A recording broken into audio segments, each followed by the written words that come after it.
Mi nombre es Marian Arias y hoy en día les venimos a hablar a mi grupo y yo, que está conformado por Inglis Caldera, Luis Eduardo Acosta y Marian Arias.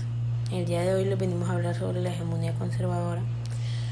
Pues esta inicia en 1905, pues con aquí había lo que vendría a llamarse hegemonía conservadora. El gobierno inaugural de tal hegemonía fue la del general Rafael Reyes. Este fue vencedor de las últimas guerras del siglo anterior, pero estuvo ausente en la más fuerte y pues durante la más sangrienta, que fue la guerra de los 1000 días. Este no fue ni conservador ni hegemónico, la verdad es que fue progresista en lo que vendría siendo económico y administrativo.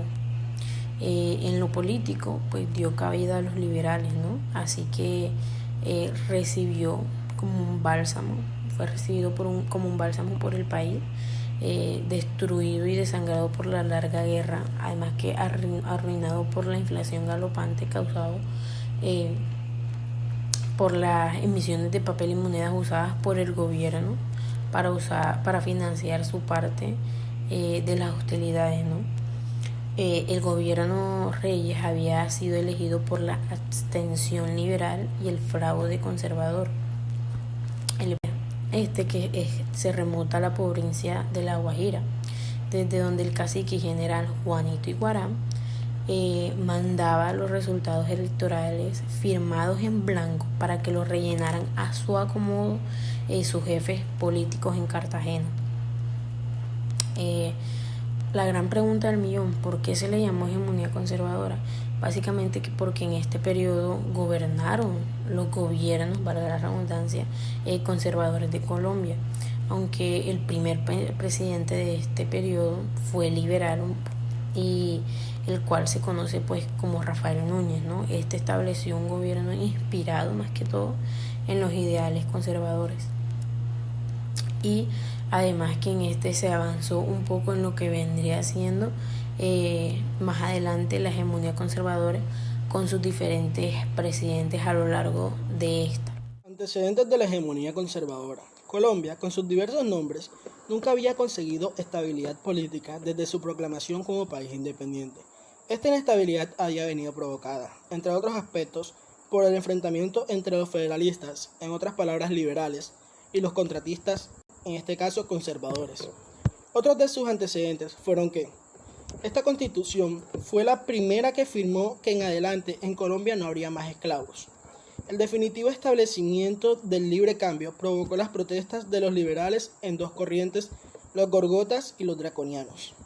La Constitución de 1853 fortalece el libre cambio, descentralizó el gobierno y tuvo un carácter centrofederal, reduciendo los poderes del presidente.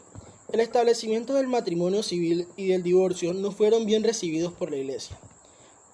Entre estos antecedentes, algunos trajeron unas causas en el fin de la hegemonía conservadora, como lo fueron la crisis del 29, masacre de las bananeras, la jornada de la rebelión en Bogotá y la división del Partido Conservador. La regeneración.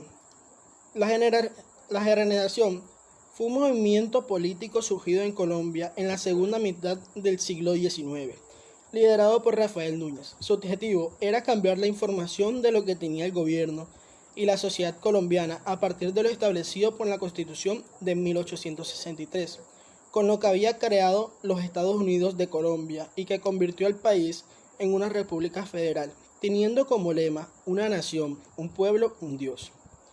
El movimiento regenerador estaba liderado por los conservadores y los liberales moderados, en oposición a los liberales radicales que ostentaban el poder. La situación del país era caótica, y tras la Guerra Civil de 1876, el presidente Aquileo Parra fue el último mandatario, perteneciente al llamado Olimpo Radical.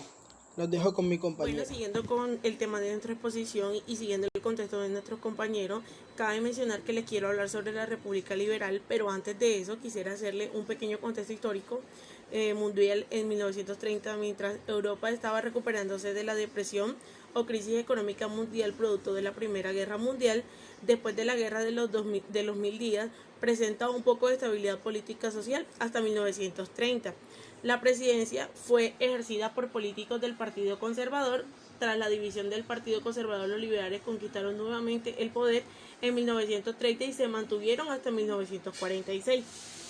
Con la permanencia de los liberales en el gobierno de Fomento de nuevo, los altercados entre los liberales y los conservadores. Dentro de los líderes políticos que más se oponían a estas ideologías se destacó Laureano Gómez. Igualmente la Iglesia Católica hizo parte de la oposición. Cabe resaltar que durante esta época conocida como la República Liberal gobernaron los siguientes expresidentes. A continuación se los voy a mencionar. Alfonso López Pumarejo desde 1934 a 1938. Los otros dos mantuvieron el poder. Este mantuvo el poder durante 1942 a 1945. Eduardo Santos de 1938 a 1942. Alberto Lleras Camargo 1945 a 1946, que terminó el segundo periodo de Alfonso López Pumarejo durante su renuncia. Durante este gobierno se lograron importantes conquistas de tipo social y político. Lo primero fue la legislación de los sindicatos y la huelga. Se creó la Unión de la Izquierda Revolucionada, dada por el liberal Jorge Eliezer Gaitán, y se aprobó la jornada laboral de 8 horas y se creó la Escuela de Policía General Santander.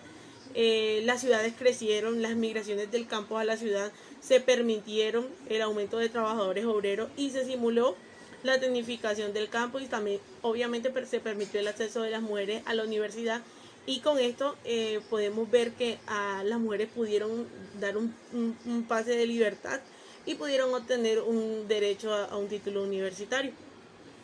La República Liberal de 1930 a 1946 es basada en 4 presidentes, los cuales fue un periodo que presenció una guerra entre Colombia y Perú. Eso fue uno de los periodos en los que esta guerra se dio por decidir quién iba a ser parte de la frontera o quién se iba a quedar principalmente con Leticia, que es la capital del Amazonas, o si iba a ser de Perú o iba a ser de Colombia. Y por otra parte también se dio un fenómeno que sucedió en todo el planeta, la cual fue la crisis del 1929 para Colombia.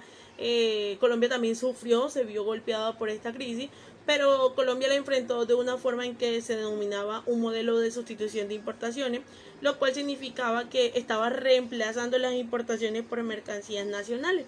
Sin embargo, siempre se vio la crisis en Colombia y esto generaba una economía más nacional, o sea, trabajábamos con el producto de nuestras propias regiones. El cultivo de café también fue un punto bien importante para esta época.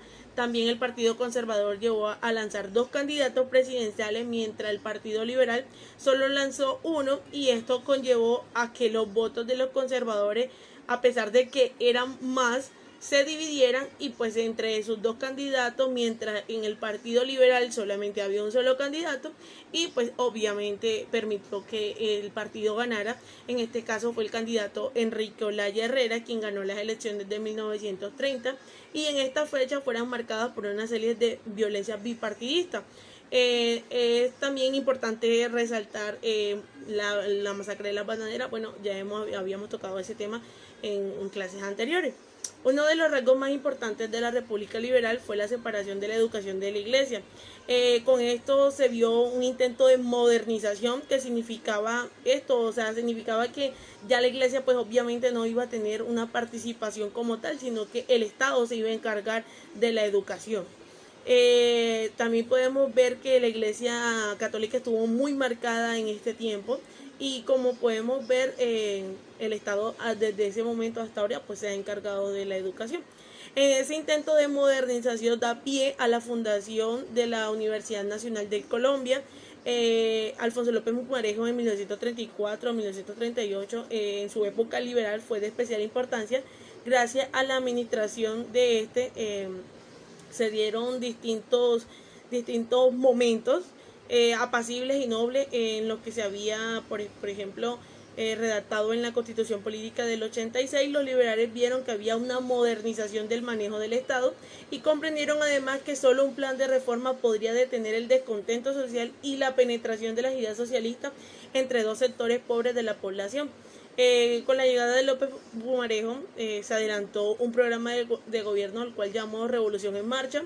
Este se dio en 1934 a 1938 y de aquí se pretendió modernizar la legislación social y economía del país, fortaleciendo los grupos de bajos recursos. Estando en esta revolución en marcha, se llevó a cabo la transformación política y social, y algunas de las cuales fueron consignadas en la Constitución Nacional.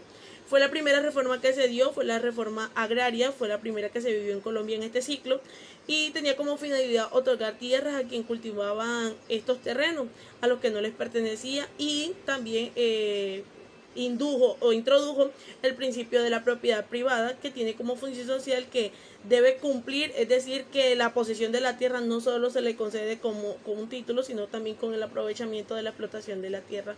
En esta forma también la educación se estableció como una educación primaria y obligatoria y gratuita para todos los ciudadanos, garantizando la libertad de enseñanza. Creo que este es un punto clave, porque de aquí se permitió que todas las personas tuvieran la oportunidad sin necesidad de estar intervenidos por la Iglesia Católica. En esta actividad de la reforma tributaria se aumentaron los impuestos para aquellas personas que tenían grandes capitales de renta, y se redujeron los impuestos a las personas de bajos recursos. Con esto termino. Muchas gracias. Espero que hayan entendido todo el proceso.